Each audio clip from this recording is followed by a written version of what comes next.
Oi girls and boys and everything in between, it's Ace Trainer Liam, and today I'm continuing my series where I go through each of the 18 Pokemon types and list my top 10 favorites from within each type just for you guys. Now if you've not been keeping up to date with the channel, you're probably thinking, Liam, didn't you do these lists like 2 years ago? And the answer is yes, I did. It's been over 2 years though since I did these lists, and ultimately we've had another generation since then. We've had 18 months since that generation came out, so I've had plenty of time to try out the new Pokemon. I've been using Pokemon that I hadn't used ever before in different playthroughs and in online battles and things, so my opinions of Pokemon surely have changed. That's why I'm going through each of the types once again to see what different opinions I have to my previous videos. And hopefully you guys are getting some enjoyment out of it too, but let me know in the comments if you are actually enjoying these. But without further ado, this week we're looking at the Electric type, an absolute staple. Electric types can be found on so many different teams in Pokemon, it's unreal. They can give you no end of problems with paralysis and just being downright naughty with their only weakness to ground. Electric is just one of those lucky types where it only has one weakness, and there's an absolute plethora of awesome Electric type Pokemon to choose from, and right now I'm going to bring you my top 10 favorites. Number 10, Circuitry.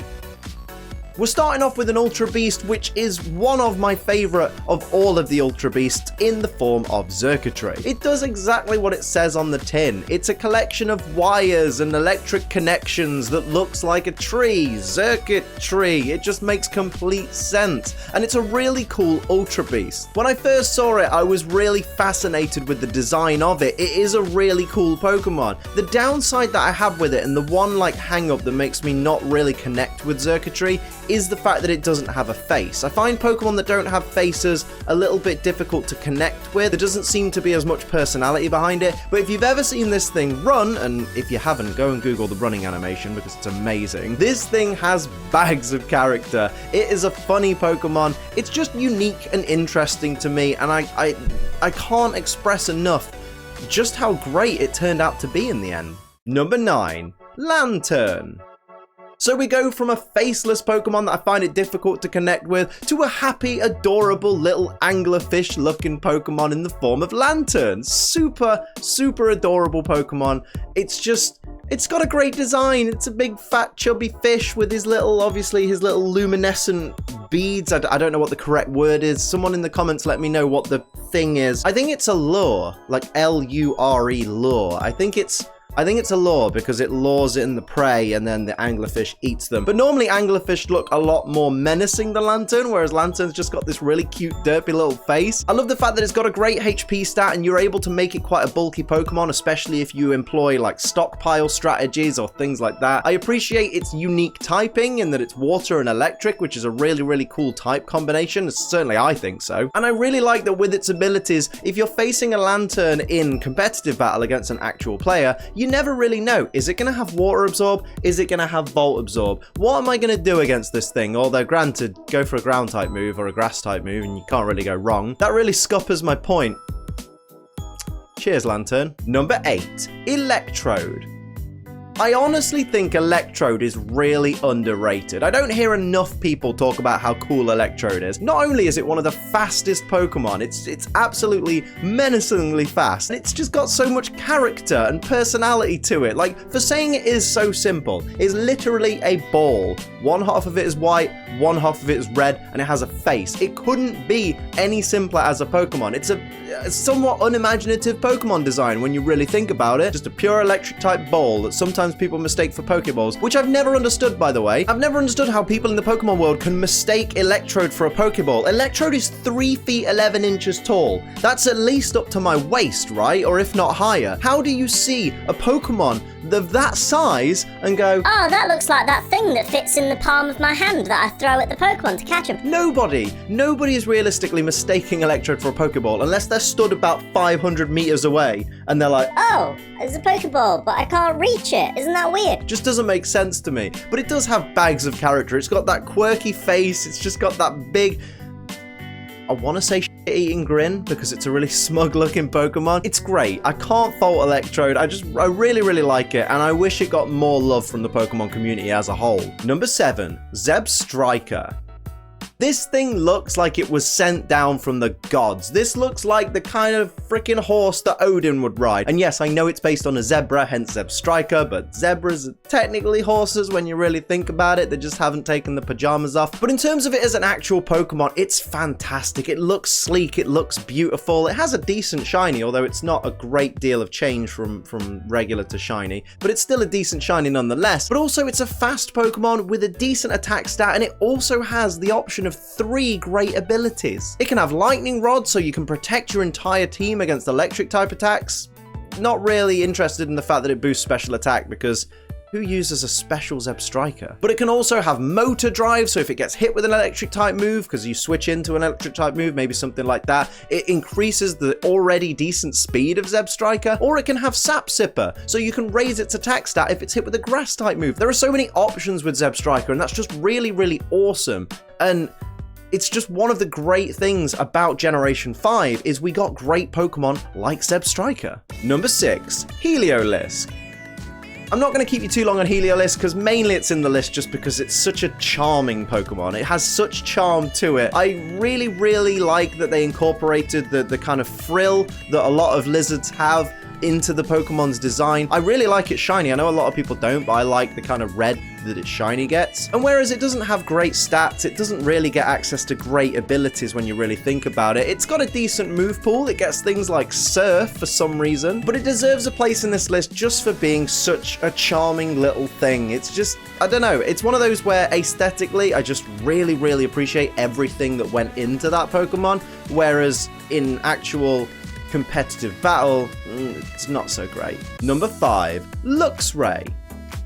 I'm going to get loads of complaints that this one isn't higher in the list, and look, I get it. It's an absolute badass looking Pokemon. It really is the stuff of like a young kid's dreams to have a Pokemon like this, because it's a big ass lynx that you could pretty much ride on the back of and go and kill your enemies with. It looks like it's ready to tear things apart. It's intimidating, hence it having access to the Intimidate ability. You also have the option of making it a Guts Pokemon, so give it a Flame Orb, make it attack things with double attack power, all that kind of stuff goes into making Luxray a great Pokemon. And not only that, but if you watched Pokemon the movie I Choose You and haven't connected with Luxray after that horrible, horrible scene, you probably don't have a soul. Number 4, Jolteon.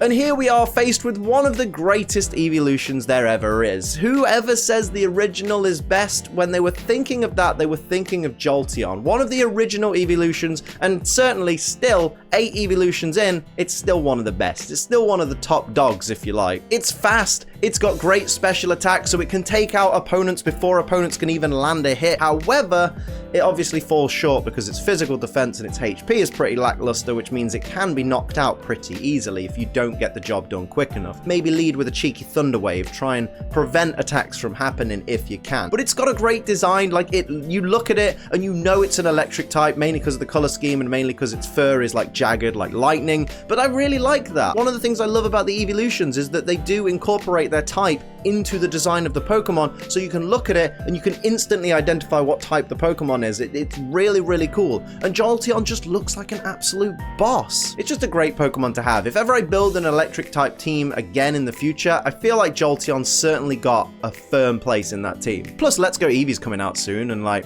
Jolteon's a really viable option for that Pokedex, right? Number 3, Raichu.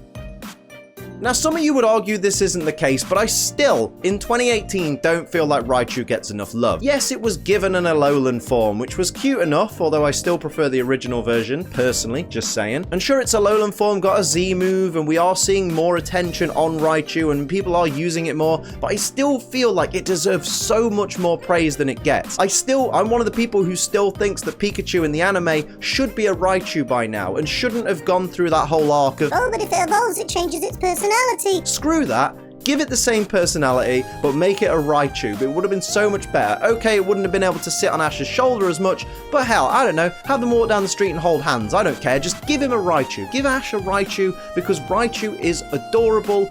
It's so much better than Pikachu. I'm sorry if you like Pikachu. I like Pikachu, but I don't like it half as much as Raichu. It is a little bit weird though, because it doesn't learn any moves by leveling up.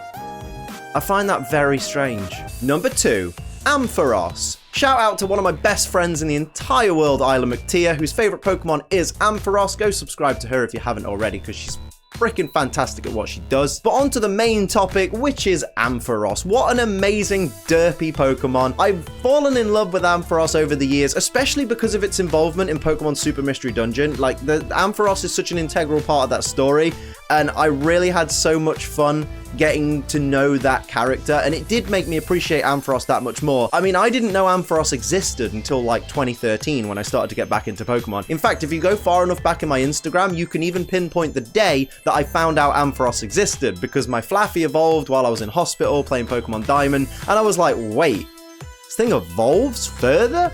Really? It was incredible. What a day. And that has just connected me with Ampharos for so many years. It's just a fun Pokemon, isn't it? It has a great Mega Evolution with the beautiful L'Oreal hair because it's worth it. And there's not a lot more to say about it. I mean, it's very simple Pokemon. I mean, you're most likely going to have it with a static ability, which is great for disrupting opponents. It's just a great Pokemon. But at the same time, it is outclassed by a lot of other Pokemon. I feel like people that use Ampharos in battle in competitive now mainly go for the Mega. Maybe that's wrong, I don't know. There's always some smarmy bastard in the comments going, he said most people use the Mega, but no one uses the Mega. I don't care, I just really like the Pokemon. Let's focus on that. Number 1, Electivire. Electivire is fantastic. It's a huge, bulky bruiser. I've used it in battle so many times now that I've absolutely just fallen in love with this Pokemon. It looks amazing. It looks like a final evolution. It looks so cool. It has a fantastic move pool. It has great abilities like Motor Drive. It's just everything you could want from a fully evolved electric type Pokemon. It's just really, really cool. And I could imagine walking down the street with that big bruiser walking behind me. No one would even dare say anything to me with an Electivire by my side. It's so cool. It's just a monster. It's an absolute beast, and it certainly deserves its place as my top number 1 electric type Pokemon. So there you go. That was my list of my top 10 favorite electric type Pokemon. Let me know down in the comments which are your top 10 favorite electric type Pokemon. If you enjoyed the video, make sure you like, share, and subscribe because it really helps me out. And if you'd like to support the channel like these guys down here do, you can pledge to my Patreon. The links you need are in the description down below. And until next time, I'm Ace Trainer Liam. Keep on training.